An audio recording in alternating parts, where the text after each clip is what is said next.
hostile Yankee turf, a Dodger manager laments a key decision of the '78 World Series. A dispute destined to be enshrined as another memorable World Series moment in this, the 75th anniversary of baseball's Fall Classic.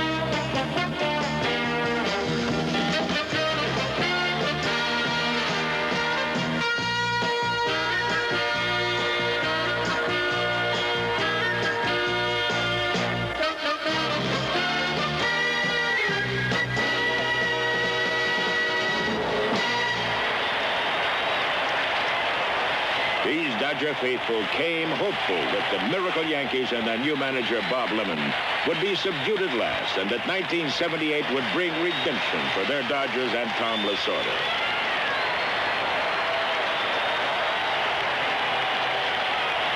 Captain Davy Lopes came dedicated to victory, not for his team alone, but for number 19, Jim Gilliam, his recently fallen friend, who had long honored the Dodger uniform both as player and coach. Jim Gilliam.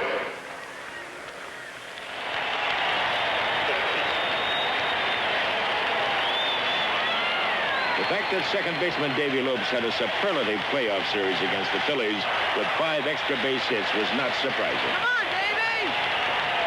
Manager Lasorda and Dodger fans all believe that Lopes was the ignition that made the Dodgers go. Run for the devil, Davy. But now at age 32, newfound power merged with speed. When Lopes launched his second home run of Game 1, he proved that sometimes he was not only the Dodger ignition, but the accelerator as well.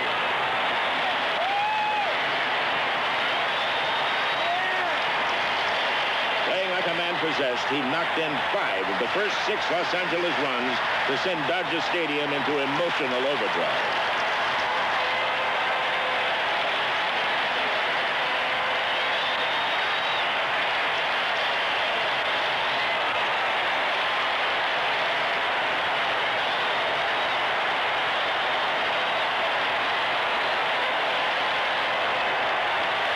After a subpar regular season, Dusty Baker's bat came to life in Game 1. Leading off the Dodgers' second against Yankee starter Ed Figueroa, he connected for the first run of the game. It was the beginning of the end for the Yankees' 20-game winner, and the first of 3 hits for the rejuvenated Baker, whose power had slipped from 30 to 11 homers in 1978.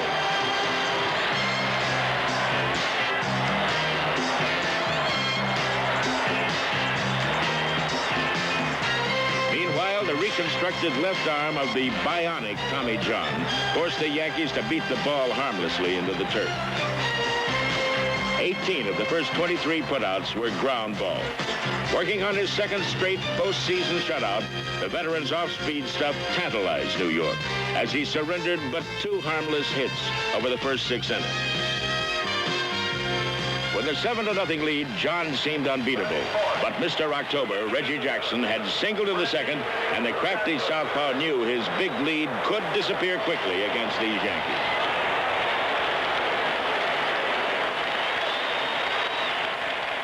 Tiring, John got a 3-1 pitch up and out, way out. The blow's distance more than its consequences seemed to embarrass John. But the moment belonged to Reggie, who had now hit 6 home runs over his last 4 series games, breaking Yankee immortal Lou Gehrig's World Series record. When Tommy John weakened, another Port-Sider, flame-throwing reliever Terry Forster, came in to strike out 3 of the 5 hitters he faced. He ended it with back-to-back whips of Paul Blair and then Roy White.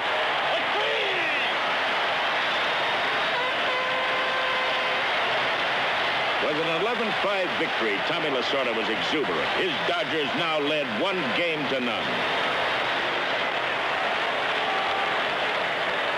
Game 2. Dodger Stadium, where a healthy catfish hunter is a different pitcher than the man the Dodgers humbled last year. He coaxes a 2-1 lead into the 6th as he pitches against an old nemesis, Ron Cey.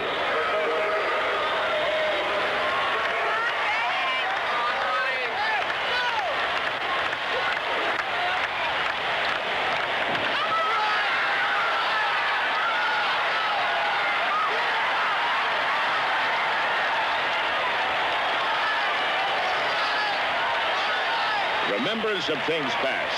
The Penguin swallows the catfish once again. With this 3-run shot and an earlier single in the 4th, Cey knocked in all 4 Dodger runs. Hunter pitched well, but tonight Cey owns Hunter, and seemingly that's enough.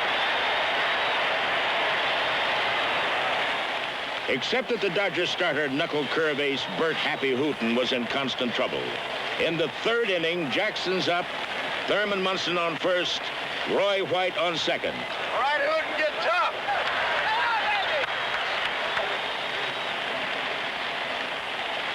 Jackson slashes a double to right. Reggie Smith bobbles the ball, allowing both runners to score.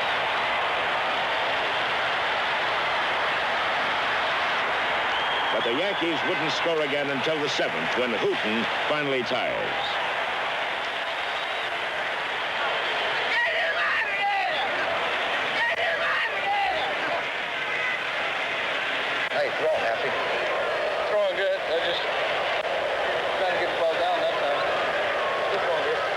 Throwing good, huh? First 2 or 3, yeah. Well, that's a fact. It's only natural. Well, you're bringing that in for series, I guess. Beg pardon? We're just bringing that in for the series. You guys can all stay here all the time. I didn't know the rule on that. What is that? You didn't. I say that's... Yeah. How's your brother Stats, go? Stats? Yeah, Hats, yeah. You want to be a pitcher? Well, I haven't decided yet. Okay. I mean, this is the World Series. You got to give me a little time. I got to make a decision here. But what do you think I should do? Take him out or leave him in? All right, I'm going to take him in. Who?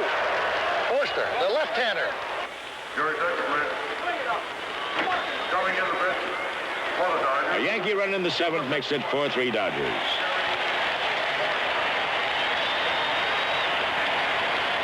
Now it's the 9th inning, and Bucky Dent opens with a single.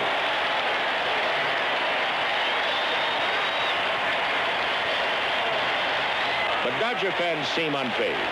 Enter wunderkind Bob Welch to center stage. A 21-year-old flamethrower just 1 year off the college campus. Reggie Jackson digs in. A classic 9th inning confrontation. Bucky Dent poised at second. Paul Blair at first. 2 out.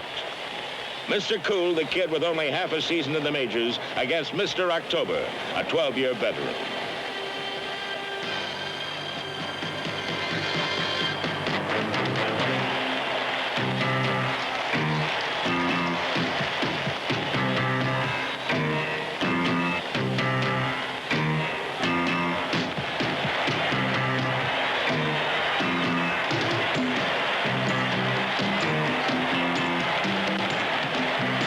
Pitches, 4 foul balls, 6 minutes of classic nail-biting drama.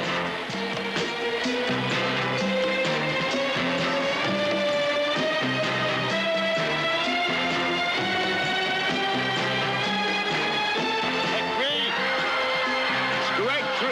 The Dodgers win 4-3. Delirium, ecstasy. Frustration.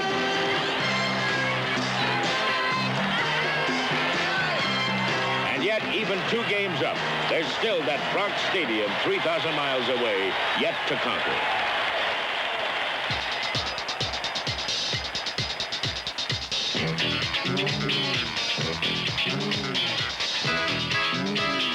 Baseball fever.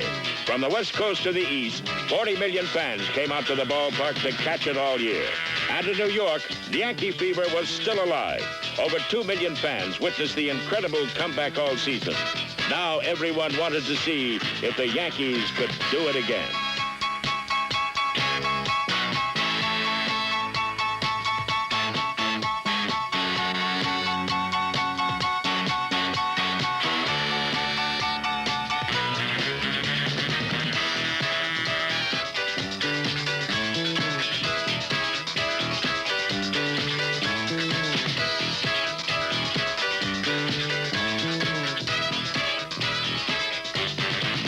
pinstripe legend Joe DiMaggio throws out the first ball. Down 2-0, New York fans hope for the kind of comeback that has become the trademark of the '78 Yankees. In Don Sutton, the Yankees faced a pitcher with the most wins in Los Angeles Dodger history. But a Yankee veteran with a new lease on life was out to change that.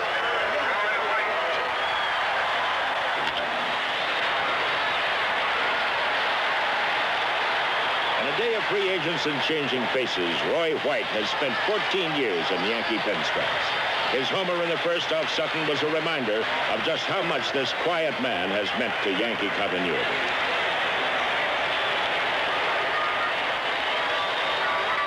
With a 25-3 record, Ron Guidry quite simply had the greatest single season of any pitcher in Yankee history.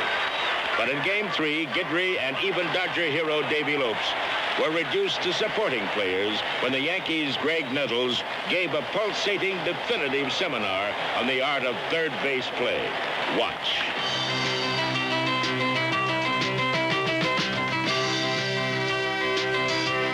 His acrobatics robbed Los Angeles of several hits and possibly some 7 runs.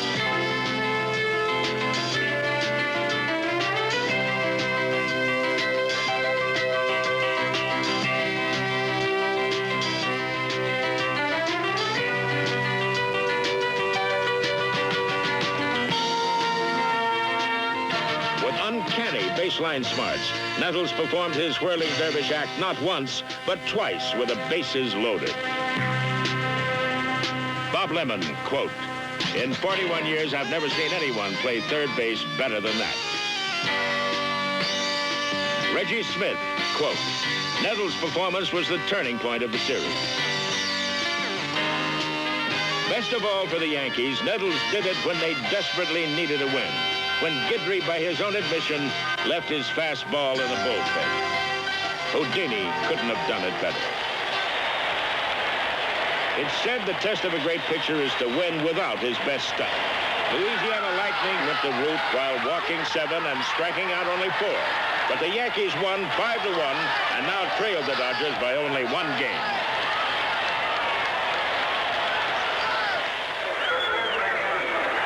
Before Game 4, a low-keyed Greg Nettles looked human after all. Thanks to Nettles' magic glove, the 75th World Series had taken on a new dimension. But Tom Lasorda was determined not to let it bother his Warriors. Let's go. Aggressive and determined. That's all. Good luck, David. Have a good day. Come on. Let's all have a good day. Something good is going to happen to you. When the dangerous Reggie Smith came to bat in the 5th, with Lopes on first and catcher Steve Yeager camped at second, Lasorda sounded like a prophet. A beleaguered Ed Figueroa might even say clairvoyant. Once Smith ripped him for a home run and a 3-0 Dodger lead. Could it be that Big Gun Smith and Steve Garvey would finally ignite? Regardless, with clutch pitcher Tommy John holding the Bronx Bombers at bay, it looked like Smith's opening salvo might be enough. Certainly Dodger infielder Ron Say's work at third base helped. Greg Nettles might have a patent on his magic act, but Say showed him some tricks of his own.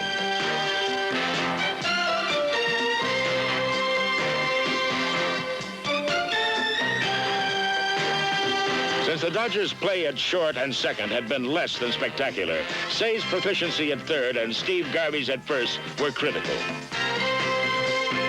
The Penguin might wobble, but he gets the job done. The Dodgers held their 3-0 lead into the 6th.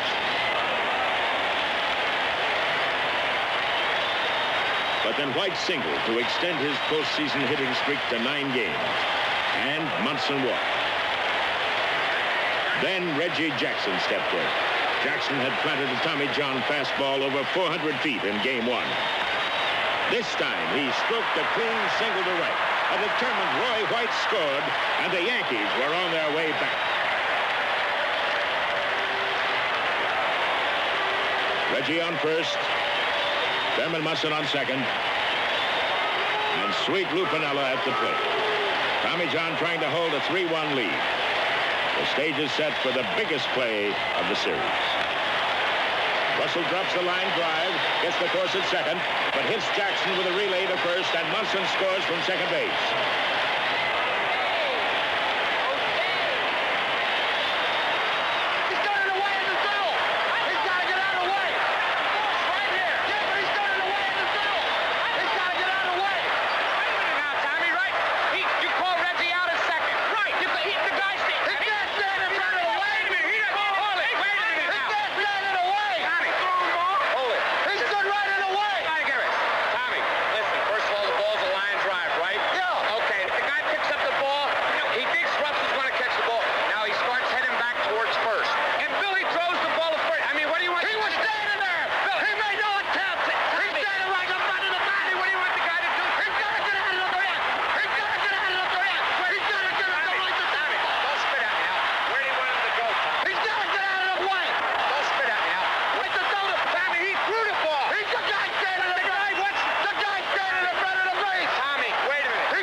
Sort of the very act of Jackson standing in the path of Russell's throw constituted interference.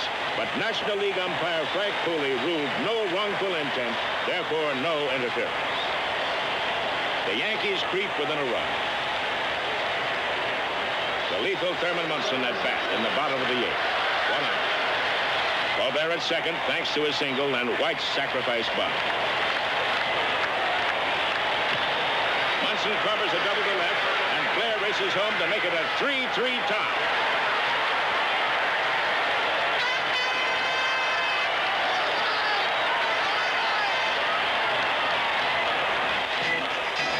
Rich Gossage, whose tireless right arm keyed the Yankees' late season comeback, makes his second strong relief appearance of the series. He scorches Dodger Reggie Smith. Then repeats the favor against the luckless Steve Garvey.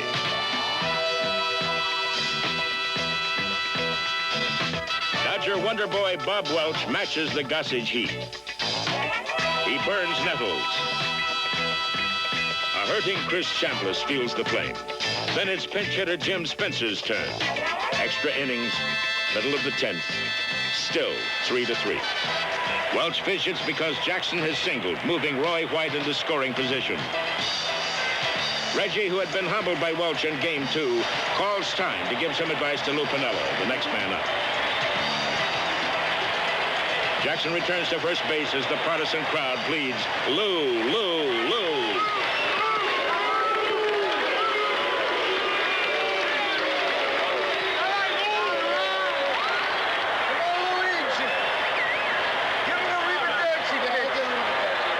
One of the game's best pure hitters waits. White tenses. Piniella clubs a high fastball. Roy White scores the gamer, and the Yankees win 4-3.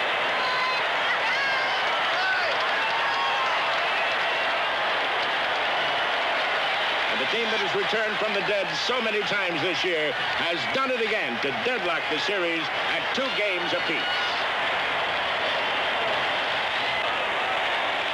Poets say as the moon waxes and wanes, it plays funny tricks, even in World Series games. Watch.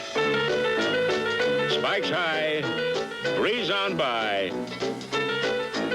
but never say die, here's mud in your eye. If you find yourself all alone, crawling, crawling, crawling home, hey, don't moan, you're not alone. Hold the phone. When you're in the middle of your action, sometimes it's smart to change your traction and get a different type of reaction. Going places. Feet and faces. Meeting in the strangest places.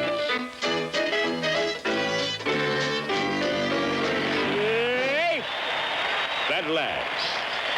Poetry on the base paths, sometimes comic. Here's a fan who'd know. The king of comedy himself, Bob Hope, ready to throw out the first ball for Game 5.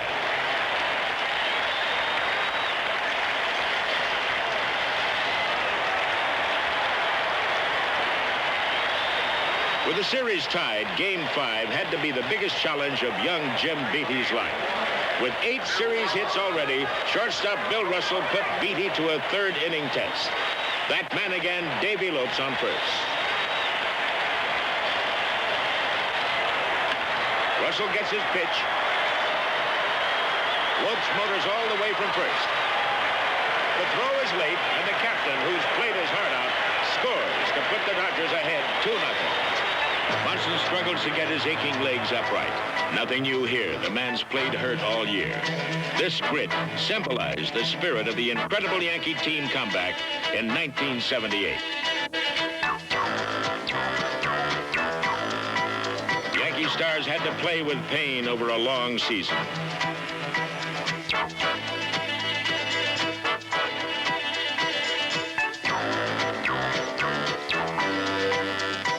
Talented reserves like Brian Doyle, subbing for the injured Willie Randolph, contributed to the Yankee team comeback with their aggressive play. It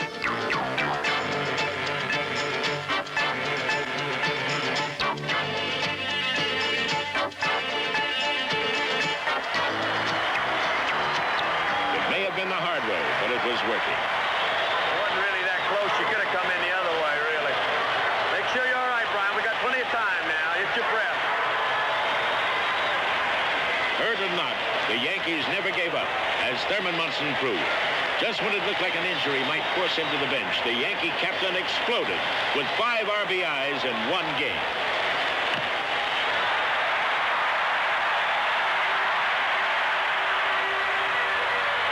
But Munson had all kinds of pinstripe company as the Yankees bruised Dodger pitching unmercifully. It didn't matter who served them up. 18 hits, 16 of them singles, a World Series record.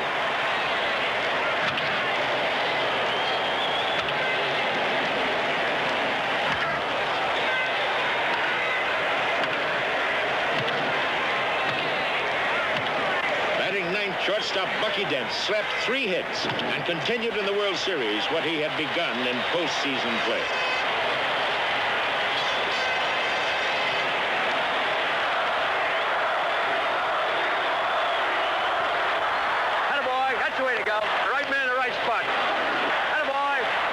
Bucky Dent was pleased, then Jim Beatty had to be ecstatic.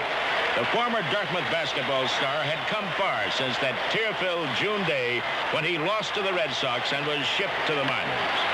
When he grabbed Bill Russell's comebacker to end Game 5, he had pitched his first complete Major League game ever and sent his team back to Dodger Stadium with a 3-2 series lead.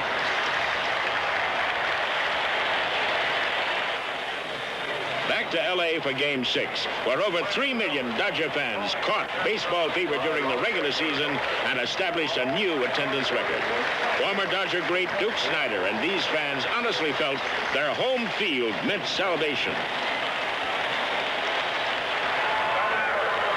Many thought the Dodgers would cuff Catfish Hunter around one more time. No better place to start than with the irrepressible Davy Lopes leading off.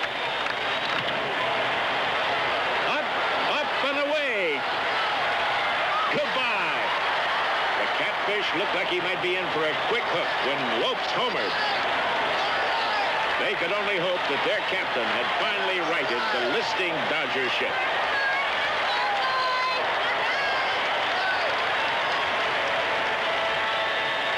But Hunter, like many successful control pitchers, was notorious for giving up homers early and then playing hard to get.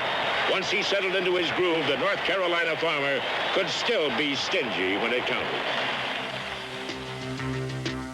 But the Yankees had 2 big surprises. Brian Doyle, an unknown rookie when the World Series began, and Bucky Dent, who had suffered through an injury-prone, disappointing regular season.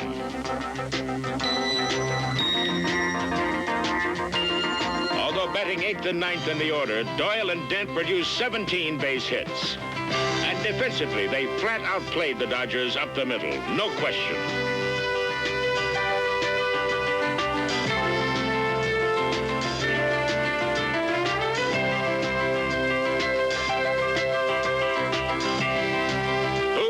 wildest Walter Mitty fantasies would have envisioned this. Beatty, even Hunter, unlikely heroes. But Doyle and Dent, they had to besiege Tommy Lasorda, muttering to himself.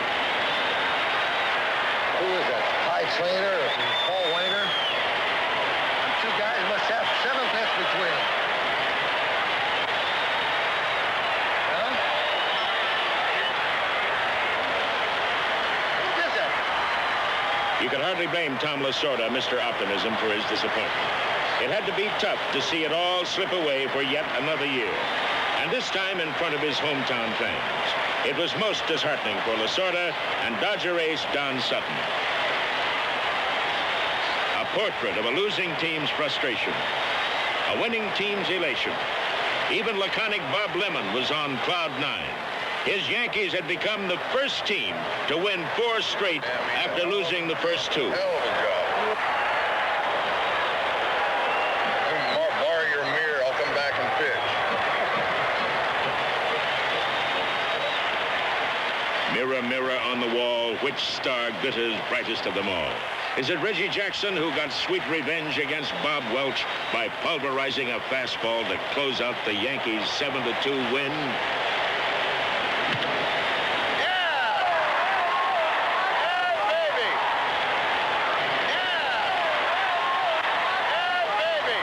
Granted, Mr. October lived up to his name, but in this 75th anniversary of the World Series, there were other stars who glittered brightly as well.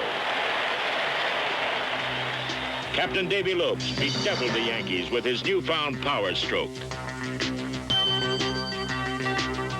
Other Dodgers also sparkled, most notably Ron Cey, whose defensive gems and timely swings gave the Dodgers an early edge. But once again, the Yankee stars eclipsed the Dodger victory hopes. Sparked by the play of Greg Nettles at third, the 78 Yankee mirror caught the light of other heroes.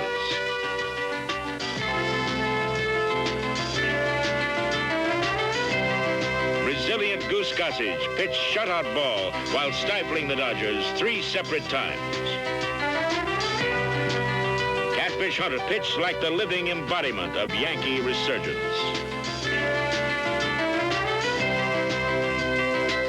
Munson used his bat and his typical true grit in the field to say, "I'm still here."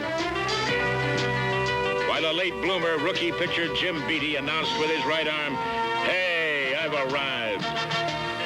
World Series pressure lifted Brian Doyle to a performance he understandably called the greatest experience of my life. Days earlier, when Bunky Dent inched his 3-run homer over Fenway's left field wall to win the crucial playoff game against the Red Sox, it was like an omen for this Yankee team that had scratched its way back from oblivion. A foretelling of a time when this same Bucky Dent would prophetically win the MVP award in this, the 75th anniversary of baseball's Fall Classic.